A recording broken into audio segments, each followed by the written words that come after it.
Bonjour à toutes et à toutes, mesdames et messieurs les élus, chers maires et amis du Jura. Je suis ravi de vous retrouver et je remercie Fabrice, le directeur de l'Association des maires, pour cette initiative Figital, puisque si j'ai bien compris, on va allier à la fois le digital et le présentiel. Et donc, je suis une petite capsule, un intermède dans une formation un peu plus longue dédiée à de nombreux sujets.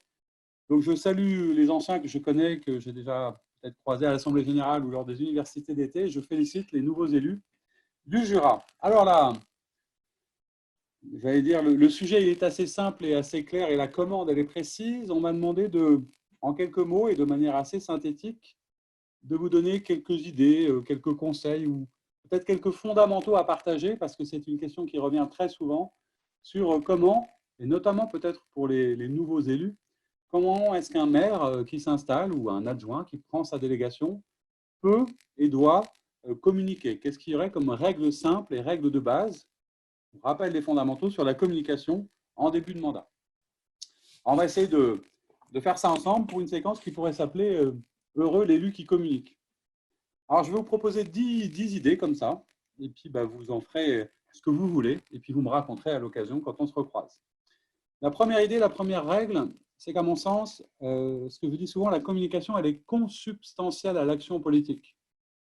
Faire de la politique, c'est choisir. Communiquer, c'est expliquer ses choix. Donc, c'est une nécessité de communiquer. On ne peut pas faire sans. La deuxième règle, et la conséquence de la première, c'est qu'aujourd'hui, tout est politique et tout est communication. C'est-à-dire que même dans des structures ou dans des collectivités de petite taille, il y a une dimension politique. Alors, pas forcément partisane, mais c'est un fait que les gens vont vous considérer comme des élus et comme des politiques, même si vous avez l'impression de ne pas avoir changé. Ce qui va avec, c'est que tout est communication. Votre image sera scrutée, vos propos sont scrutés, ce que vous dites partout sera scruté, donc tout est communication. Pour un élu qui arrive, la troisième règle, la troisième et la quatrième, je dirais, me semble importante et pertinente. D'une part, il faut ce que j'appelle passer de la campagne à la ville. C'est important de comprendre que désormais, vous avez fini la période de campagne électorale, qui était en plus assez particulière, et vous êtes devenu l'élu de tous vos habitants. Donc, on passe de la campagne à la ville. Et ça nécessite, règle numéro 4, de se confronter, ou du moins de confronter le rêve et la réalité. C'est-à-dire qu'on a un idéal, on avait des envies, on avait des projets qui pourront peut-être pas se réaliser, notamment du fait de la Covid et des conséquences, de l'impact sanitaire, de l'impact financier. Donc, il faut être capable d'expliquer pourquoi est-ce qu'on change et pourquoi est-ce que la réalité va s'imposer à vous. Après, j'évoquerai peut-être 5 grands principes de la communication pour faire rimer communication avec, d'une part, relation. La communication, c'est avant tout de la relation. Qui est un outil, qui est un support, qui est un média, c'est avant tout de la relation, ce qui implique que vous devez travailler votre relation à l'autre, c'est l'altérité, et aussi ce qui peut paraître parfois contre-intuitif, que, j'allais dire, la forme est plus importante que le fond. Ça ne veut pas dire qu'il n'y a pas de fond. C'est-à-dire que la manière dont vous entrez en relation, les formes que vous allez mettre sont nécessaires pour qu'on puisse comprendre le fond. Ensuite, je dirais que la communication, c'est de l'intention. Ça ne fonctionne que parce que vous y mettez du contenu, parce que vous passez, j'allais dire, de l'implicite à l'explicite, parce qu'il y a un sens à votre message. Donc, quelle est votre intention? C'est ça souvent qui doit décider la manière dont vous allez bâtir votre stratégie de communication. Une autre règle, c'est faire rimer peut-être communication avec attention. L'attention que vous allez porter à ce que vous faites, mais aussi à votre public. Parce qu'on dit souvent que la bataille de l'attention, c'est-à-dire ce que vous exigez comme silence, comme écoute de votre audience, elle se gagne par l'attention. Comment vous êtes attentif, comment vous vous donnez du mal pour que votre public ait envie de vous suivre. Et puis, dernier point peut-être, c'est faire rimer communication avec émotion. Et on le sait bien, on le voit bien aujourd'hui, c'est les fondamentaux du storytelling, l'art de raconter une histoire, sur lequel on travaille parfois ensemble. Il faut de l'authenticité, il faut de la vérité, il faut des personnages, il faut du terrain, de la proximité, il faut quelque chose qui touche les gens pour qu'ils aient envie de le retenir.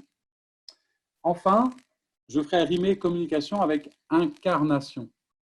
C'est-à-dire que c'est vous qui allez porter le message, c'est vous qui devez être exemplaire dans la manière de faire, dans la manière d'être cohérent avec ce que vous proposez aux gens.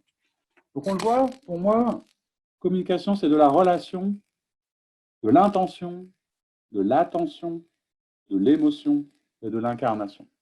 Et si je vais laisser le mot de la fin pour la 10e règle, évidemment, je laisserai tout ça à l'art de la rhétorique d'Aristote, puisqu'il avait tout écrit déjà depuis des millénaires. Et Aristote, pour lui, il y avait 5 leviers fondamentaux. On connaît souvent les 3 premiers, on oublie les 2 suivants. Aristote, il faisait rimer l'art de la rhétorique avec l'éthos, le logos, le pathos, le kéiros et le télos. Alors le premier, c'est l'éthos. C'est votre posture, c'est qui vous êtes, c'est votre image, c'est votre manière d'être. On dit souvent que c'est la responsabilité de l'émetteur. Ensuite, vous avez le logos, le message, le sens, la structure, la manière de raconter.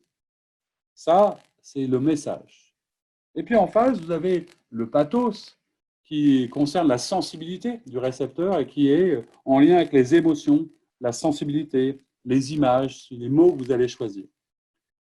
Et on oublie parfois le kairos, c'est le temps, le contexte, l'agenda, le moment où vous allez dire les choses, hein, s'installer dans le présent et dans l'instant présent, au moment où vous communiquez.